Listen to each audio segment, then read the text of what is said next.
Hello and welcome to 10 by 9, where 9 people have up to 10 minutes each to tell a true story from their own life. I'm Paul Doran and this is the 10 by 9 podcast.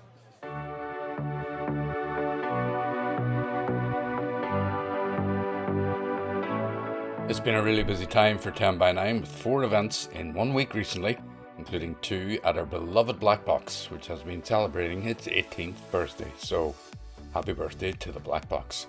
But on this podcast, there are 3 stories told at our usual April evening when the theme was pets.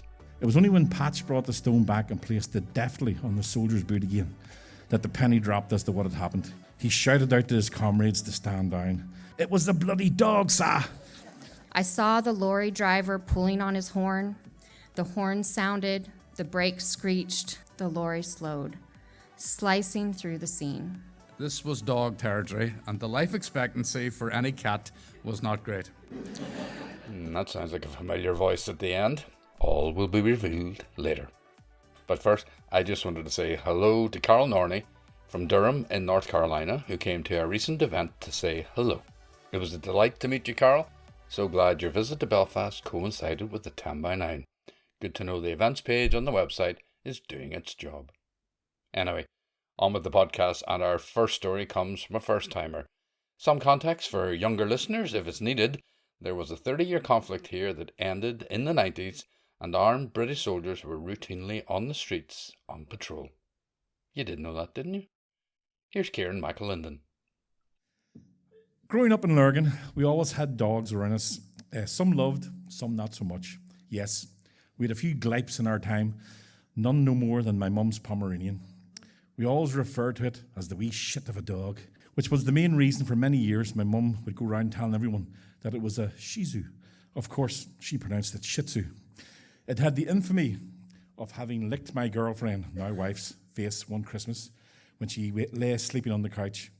I think initially she thought it was me instigating some sort of foreplay, only to realise it was actually a canine Casanova that was slobbering over her.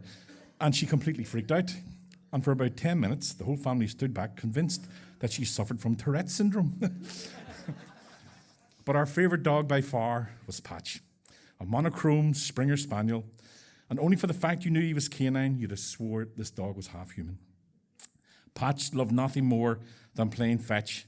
Be it with a stick or a stone, he would have gladly played this game all day. As kids, of course, we became bored after about 10 minutes, and we would ignore him and find something else to do. But Patch was not one to be dismissed lightly. He learnt very quickly, if you can't bring Muhammad to the mountain, bring the mountain to Muhammad, or at least a piece of the mountain. So Patch would find a stone and bring it to his unsuspecting victim. And this is where he displayed his stroke of genius. He wouldn't just drop the stone on the ground beside you. That was no good, because then you could ignore it. No good at all. What Patch would do was he would then place the stone carefully on top of your foot so that it rested exactly on the shoe, thus unable to be ignored. One's natural reaction to this would be to flick the offending dirty stone off your nice clean shoe, and that was where Patch had you. You were now playing the game he wanted. After each flick, he would retrieve the stone and place it back carefully on the foot from which it had been expelled. This is where his plan was truly exceptional. Each time he returned, the stone-annoyed victim would flick it away further until eventually, in exasperation, they would throw the stone as far as they could in the hope of pitting it beyond Patch's reach. But that was exactly what the canny canine wanted. His excitement at having to find the stone was palpable, and he would bound off in search of his prize, barking and whimpering with delight at the chase. Many a time he could not, of course, find the stone, and this was the part of the plan that was infallible for him. He would bring back a new stone and set it back on top of the foot of his victim and wait for the game to begin again. One of the funniest times he did this was one time we had an army checkpoint set up on the Portadown Road outside our home. As they set up the checkpoint, you could tell the squaddies were on their first tour. If they'd been here for a while, they would kind of saunter almost nonchalantly over the road and take their positions. But newbies bounded across the road to take their positions of cover, pointing their rifles in multiple directions, trying to detect any possible terrorist attack. their nervousness palpable to all. To the humans, this was an encumbrance, delaying them from their day-to-day activities. However, for Patch, this was 8 shiny new camouflaged friends. The soldier, or shall we say victim in question, was standing almost to attention, service rifle held across his body, scanning the road ahead, intently for any potential terrorist threats. He was so engrossed in his duties, he didn't see the cunning canine creep up on him, and only became aware of Patch when he felt a strange weight on his boot. Looking down, he saw there was something shiny and slobber encrusted, sitting perfectly balanced on his boot. Thinking the local branch of the IRA had somehow managed to train a canine active service unit to plant incendiary devices on Squatty's boots, he nearly shat his breeches and panicked, jumping backwards, landing on his arse and curling up in a ball, waiting for the blast impact. In doing so, of course, he flicked the stone away from his boot. To Patch, the game was now afoot, literally. The other soldiers, seeing their comrade fall, assumed there was some sort of terrorist attack, and this was the signal for the roaring of a cacophony of orders, with the soldiers all taking the knee, rifles pointing now towards numerous unknown terrorist threats in every perceivable direction. In the midst of this, one person calmly set about retrieving his prize, wagging his tail and barking with joy, the polar opposite of the humans around him, who barked with fear. It was only when Patch brought the stone back and placed it deftly on the soldier's boot again that the penny dropped as to what had happened. He shouted out to his comrades to stand down, and in exasperation explains this commander, "It was the bloody dog, sir." His explanation was met with relieved roars of laughter, which were made worse when Patch, true to form, retrieved the stone again and placed it back on the boot of the now vertical Squatty. Alas, the soldier had not learnt his lesson yet, and as if experiencing a deep tendon reflex where the small hammer hits the kneecap, his foot jerked the stone off his boot and with some force propelling it down the road. Patch duly retrieved the stone and placed it back on the boot again. This time, the soldier decided to deploy some strategy and ignored the stone, standing still while Patch, like a good gun dog, stared intently at the slobbered stone, awaiting its ejection into the ether. It was a standoff. Patch could not understand what was wrong. Why was the plan not working? Normally, he would not have to wait before chasing after his prize. In an attempt to resolve the stalemate, Patch lifted the stone off the soldier's boot and kept it in his mouth for a minute while he contemplated his next step. Just as the soldier started to smile, thinking he had won, Patch looked up at him longingly and then placed the stone on his other boot, sitting perfectly balanced, still drenched in saliva. Getting annoyed now, the soldier reached down, grabbed the stone, and threw it as far as he could into the field beside our home. Patch was beside himself with joy, running round in circles before bouncing off in search of his prize. He was gone for a good few minutes before he made his return, and you've guessed it, placing a brand new stone on top of the soldier's boot. By this stage, the soldier had enough, and when he saw us, he inquired if Patch was our dog. We, of course, had to admit, yes, he is part of the family. We were told in no uncertain terms that we had to bring him inside and keep him there until the patrol had left the area. I can't do this in an English accent, but I'll do it anyway. Your dog is interfering with this unit's ability to carry out its operations in this area, barked the sergeant to us as he tried to lead Patch back towards the house. But Patch was not for moving, standing stoically, waiting for the stone on the soldier's boot to propel itself. I thought it quite ironic. Normally, the army had to withstand the numerous volleys of stones which would be flung in their direction by the youths of Lurgan.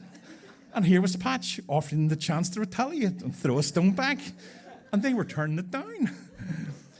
Eventually, we managed to get Patch inside, and the army were able to carry out their duties undisturbed, and they soon moved off, no doubt to set up another checkpoint somewhere else that didn't have an active IRA canine unit.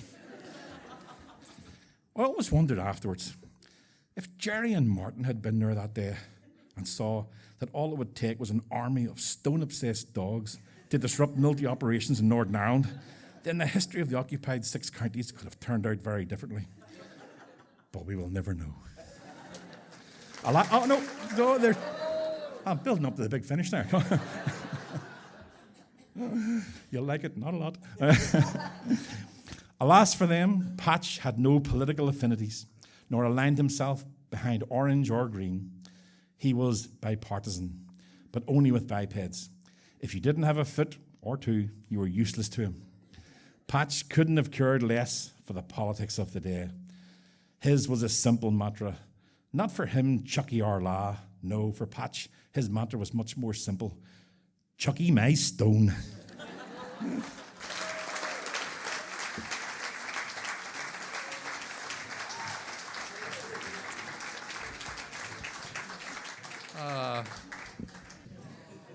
Oh, we miss the Brits. We do. Thanks so much, Ciaran. So many people in the room could really identify with that scenario. Brilliant. We're always looking for new storytellers at 10 by 9, so if you'd like to tell your story like Ciaran, then get in touch at 10by9.com. Even if it's just a germ of an idea, I'll do my best to help you bring it to reality. Okay, on to our next story. And there's something about 10 by 9 and people from the States. They just go so well together. This was her first time telling a story at the Black Box. She previously told at Port Stewart last year. It's Sarah Torrens, and be warned, an animal does get hurt in this story. J.C. Picton and Jeremy LaRue were climbing over the trestles trying to corral the large green-gray bird. I had no idea what it was, but I knew that I wanted it. I tossed my inner tube to my friend and scrambled up the riverbank, leaving her to float the rest of the way down the Touchy River without me. "What are you doing?" I shouted. "Give him to me." J.C. obliged and handed over the wriggling mass. One wing hung haphazardly at its side. "What is it?" I asked him, finally worrying about the more important questions. J.C. shrugged. "A duck or something." The boys disappeared, and I took hold of my newfound pet and set off through the brambles and head-high grass to where my dad would be waiting at the bridge. The bird was not happy, and he filled my arms with his snaking head and struggling wings, but I managed to keep hold of him. I finally spotted my dad in his signature blue overalls leaning over the bridge. "What do you got there?" he yelled down to me. "A goose, I think," I shouted back. "Sure is an ugly goose," he said, peering at the dull gray feet and feathers the color of an overcooked egg yolk. Dad shifted the truck into gear, and we drove home to put the goose in the back kennel with the ducks that we had raised since March. "Give him here a minute," my dad said. He took the goose from me, and with the practicality of a seasoned farmer, he wrapped him in several layers of silver duct tape, pinning the sagging wing in place. "You'll rip his feathers out of him," I shouted. Dad just shook his head and kept at it. "What are you going to call it?" "Gar," I replied, displaying the fullness of my 12-year-old geekiness. "Gar?" he growled. "Yeah, it stands for Goose at River." And so my life with a Canada goose began. The backyard ducks didn't like the ugly interloper, and I had to make him a special pen by himself. I spent all of my summer days with him. He nested on my lap as I watched TV. He burrowed his head in my neck, and he nibbled my hair and my ears. I brought him tasty tidbits from the garden, and he imprinted on me, and he followed me wherever I went. I even took him on walks down Main Street, past the stores, and down to the river for a swim. Can you picture it? The sleepy center of an eastern Washington town, and a 6th grade girl with straggly, chlorine and sun-bleached hair walking along with a gangly goose, just getting his pin feathers in, and decorated with a thick band of silver duct tape trailing along behind her. Our progress down the street was slow, not only because of the goose's swaying waddle, but because townspeople, shoppers, and even businessmen stepped out and took him to ask questions and stroke the goose. I beamed at the attention, and I took him for his Main Street gander almost daily, me leading and Gar waddling behind me. But there were limits to his fidelity. A goose's brain is small, and any passing object would grab his attention and cause him to veer off. The first time it happened, I was startled to suddenly see my goose running past me as he transferred his fidelity to a cyclist. Luckily, I was able to recapture his attention, and we made it to the river.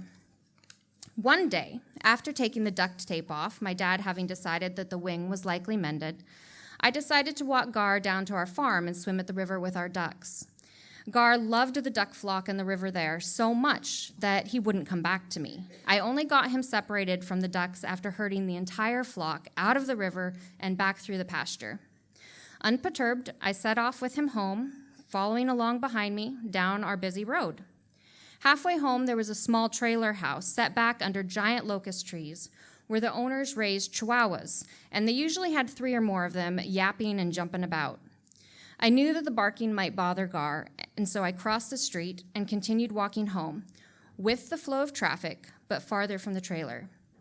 As we neared the trailer, the barking began, and I looked up and to see one of the chihuahuas emerging from under the porch, and it ran straight towards us across the road, baring his teeth and yapping mad. Honk! Gar had spotted the dog too. He opened his wings, lowered his head, and charged. Vroom! An 18-wheeler was barreling down on us. I stood watching it all unfold. The truck, the goose, the dog. Gar! I yelled as I reached down to grab him, but it was too late. He was already running towards the street to meet the dog in a challenge of force. I saw the lorry driver pulling on his horn. The horn sounded, the brakes screeched. The lorry slowed, slicing through the scene. Gar, rushing towards the dog, was cut off from his goal. He swerved away from the rotating wheels and the swirls of dust. His wings outspread, he ran back to my open arms where I crouched, shaking at the side of the road. Slowly, the semi began to pull off and the scene reappeared. The towering locusts, the trailer, the weed-strewn yard, the black road, and the dog. A flattened mass of fur and blood. I began to wail. Hysterically sobbing, I managed to lift Gar up into my arms and carry this now fully grown 20-pound protesting goose the rest of the way home. Still crying, I put him in the pen in our backyard and returned to the barn where both of my parents were. I took a different route to avoid seeing the dog mess that was vibrantly branded on my mind. My mom didn't quite understand me when I sobbed out what had happened. She walked with me back towards the trailer, probably with the intent of making me knock on the family's door and apologize for killing their dog. But when we got there, all she could say was, "Oh my God," and we just kept on walking home. She called the city to tell them about an animal that needed to be cleaned up from the road, and after an hour or so, she went back to the family alone to break the news about their dog. I still see every detail of that eternal instant as Gar ran towards the wheels of the truck and the feeling that he would not turn back, that he would be lost to me forever. But even though he didn't die, I lost him all the same. I never took him for a walk again after that. And when I did play with him, the memory of what happened crept in and filled me with guilt. A week or so after the incident, my family left on a 2-week vacation to Kansas. Gar was left in the back pen with a duck for company, and when we returned 2 weeks later, I rushed to his pen and called out to him. He cocked his head at me quizzically and meandered over to a far corner of the pen. I tried to get closer to him, and he hissed at me. My entire existence had been erased from his brain. Dad took Gar down to the barn to live permanently. I went back to school. It wasn't long before my pet goose was just a novelty. He was there on weekends when I wanted to show him off to friends or managed to catch him to stroke his silky feathers before he broke free. And it was on one of these days that Gar flew. I had cornered him against the gate and the water trough, but he would not be captured. He ran at the gate, wings out, and just before he hit the fence, he rose into the air and cleared it. He flew around the perimeter and circled our property 3 times. It was nice knowing that the duct tape medical care had done no harm. Gar stayed with us through the winter and the spring, and at the end of the next summer, just as the first leaves were beginning to turn from the rich greens to vibrant oranges, he disappeared. Dad came home from the barn one day and said Gar was gone. He never came back. In early spring and fall, I hear the crystalline calls of wild geese, and I search for their V-shaped migration. I remember Gar, and I hope that he lived a long, full life.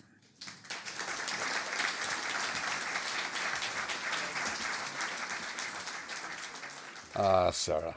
Poor Gar. And poor Chihuahua. Thanks so much. That was certainly the most unusual pet of the evening. In the end, the tally was a win for dogs over cats over geese. 10x9 is always free, but you help keep us going with donations via Patreon. There's a link on the website, 10by9.com, and at our live events. So this is just a big thank you to all of you who have given over the years. We are truly grateful. So here's our third and final story on this podcast. And at an event last week, someone asked if I ever include my own stories on the podcast. I explained that I don't usually, though there are a few out there, but I did tell one at the Pets evening. So here it is. It all started with a knock on the door and someone carrying a cardboard box asking if we wanted a kitten. It was clear that attitudes to animal reproduction were not much different to human reproduction in 1970s Catholic Derry, except we tended not to drown unwanted human offspring. Anyway, someone luckily decided not to drown this brood of kittens, and what child could resist a kitten? In a household of 5 children, the only thing missing was a pet, so we begged Mum to let us have one, and she agreed. At heart, she was a real animal lover. So we chose a tiny black and white one, and my older brother christened him Checker. I say him, by the way, but I don't think we ever did know if he was a boy kitten or a girl kitten. In general, there weren't too many cats in our neighbourhood, to be honest. The working classes tended to be dog people, in my experience. The dairyman walking the greyhound was a bit of a cliche that, like most cliches, was rooted in some truth.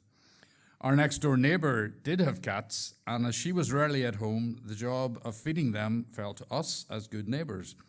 To be specific, it fell to me for some reason.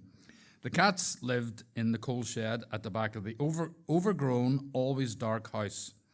Now, in summer, that was fine, but less so in the winter months. And for a child with an overactive imagination and quite a religious bent, this wasn't ideal. Plus, most people genuinely thought the house was haunted, so I was terrified, armed only with a stinking tin of kitty cat and a fork. I took on the forces of Satan to feed those cats, and they showed no gratitude. They were practically feral. Anyway, it was good practice for looking after Checker. We all loved him or her. Kittens are cute. The internet was invented for cat pics, after all, and we loved to play with our new arrival. But as I said, this was dog territory, and the life expectancy for any cat was not great. Checker's nemesis lived about 10 houses away, a family called the Dohertys. They were considered a bit rough. 10 of them or so, always a wee bit unwashed and considered a wee bit violent. My mother was not a big fan, to be honest. In fact, there was a slight touch of the snob about my mum. The Dohertys had a dog the size of a house called Jewel. We were all afraid of Jewel. They would, to be fair, keep him on a leash most of the time, but he was still scary, and the teenager who was often walking him didn't always seem in full control of the dog or himself. He was on the leash, the dog was on the leash, when it happened. And poor little Checker didn't stand a chance. He probably died pretty quickly when Jewel shook him, caught in the dog's powerful jaws. But this was no consolation to us youngsters, and my mum was furious. I'd never seen her so enraged as she had seen the whole incident. She screamed at the hapless Doherty boy to control the dog, but it was too late. We'd only had Checker a few weeks, and now we were burying what was left of him. We were distraught. But he was buried with full honours, including graveside prayers, and even had a very makeshift headstone. So that was the cat experiment concluded. A failure. Next, about a year later, we opted for a dog. I can't remember how Lucky came into our lives. My brother thinks Dad got him from a work colleague, which sounds likely. Initially, Mum wasn't too keen on another pet, but we were. Despite our promises, she knew the work of looking after him would fall mainly to her. But we fell in love with Lucky immediately. He had brown patches and black patches and a wee white patch too. He was adorable. I can't be sure where the name came from, but it seemed very appropriate. And this surely would go better than the whole cat thing, because dogs had a much greater life expectancy around our area, the main danger being cars and distemper. No vaccinations in those days.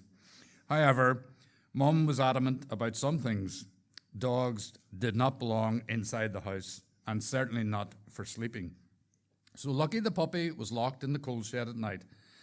How the neighbours didn't complain is beyond me, because the first few nights this little frightened puppy howled till all hours. But my mum, normally an extremely caring human, was also quite rigid, as well as a wee bit snobbish. Lucky was not coming in. Eventually, Lucky got used to his surroundings. The mum softened a little too, and he got access to the house. In fact, she became incredibly fond of the wee dog, which is a good job because, as predicted, most of the looking after fell to her. After all, we were all in school, and Dad was at work all day. Like all the dogs in our neighbourhood, he was a wonderful, gentle mongrel who got along with all the other mongrel dogs that populated the estate, wandering freely, too freely. They included Patch, another Patch, technically owned by the Bradleys round the corner, but a community asset in reality.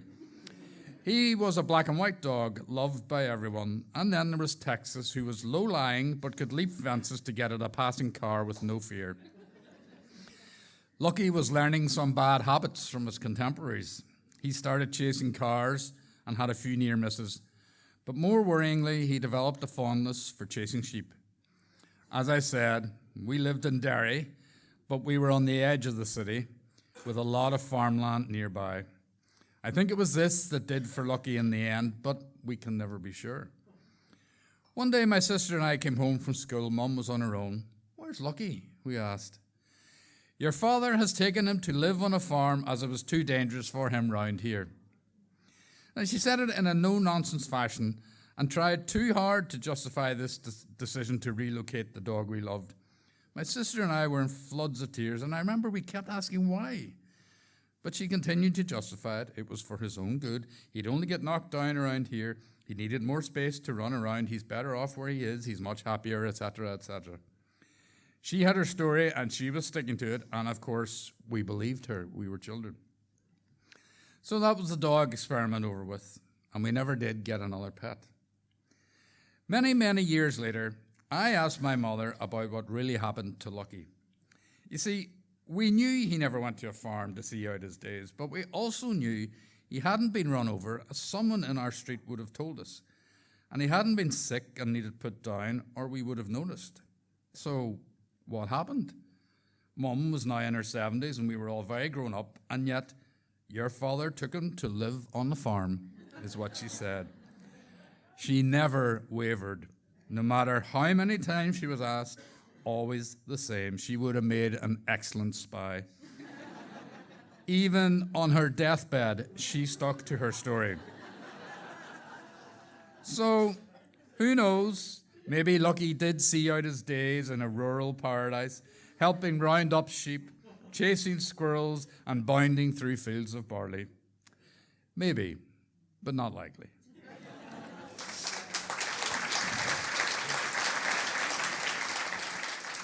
Cherished memories of Checker, Lucky, and Mum.